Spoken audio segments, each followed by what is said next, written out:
শীতের দুপুর, দ্বারকেশ্বর নদের চরে ঠিক ঠিক করছে ভিড়। মুড়ি মাখার গন্ধে মম করছে চারদিক। মাটিতে শতরঞ্চি বা গামছা পেতে চানাচুর, নারকেল, পেঁয়াজ, শশা, কাঁচা লঙ্কা, ধনেপাতা, তেল দিয়ে চলছে মুড়ি মাখার পর্ব। সঙ্গে রয়েছে আলুর চপ, পেঁয়াজি, সিঙ্গারা। রসিয়ে চলছে খাওয়া দাওয়া। এ যেন পিকনিকের মেজাজ।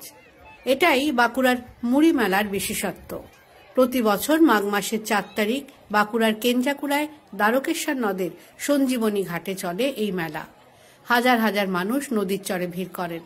এরপর নদীর পাড়ে বসে চলে খাওয়া দাওয়া।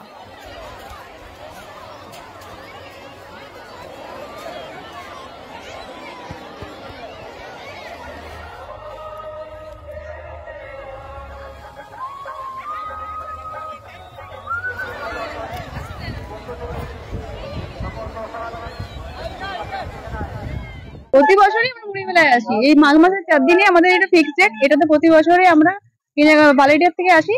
কেঞ্জাকুড়া গ্রামে খুবই আনন্দ করি। এসে পরে মুড়ি খাওয়া হয় নদীর চরে বসে, খুবই ভালো লাগে। এই মুড়ি চপ থাকে, ঘুগনি থাকে, আপনার নারকেল গুড় থাকে, সিঙ্গারা থাকে, তারপরে টমেটো, শসা, ধনেপাতা, লঙ্কা এগুলো তো থাকেই। তার সাথে মানে খুব ভালোভাবে সবাই মিলে একসাথে এসে নদীর চরে খুব ভালো করে মুড়িটা খান।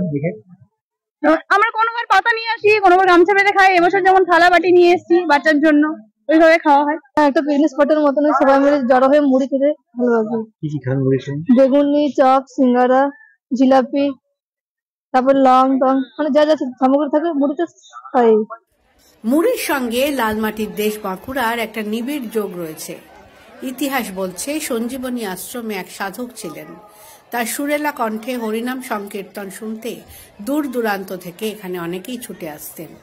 রাতভর নাম কীর্তন শোনার পর দ্বারকেশ্বর নদের পাড়ে বসে মুড়ি খেয়ে তবেই বাড়ি ফিরতেন তারা। সেই থেকেই ধীরে ধীরে জনপ্রিয় হয়ে ওঠে কেঞ্জাকুড়া দ্বারকেশ্বর নদের মুড়ি মেলা।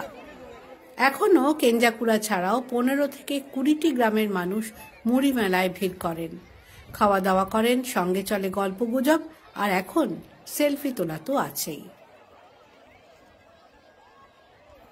The world bureau.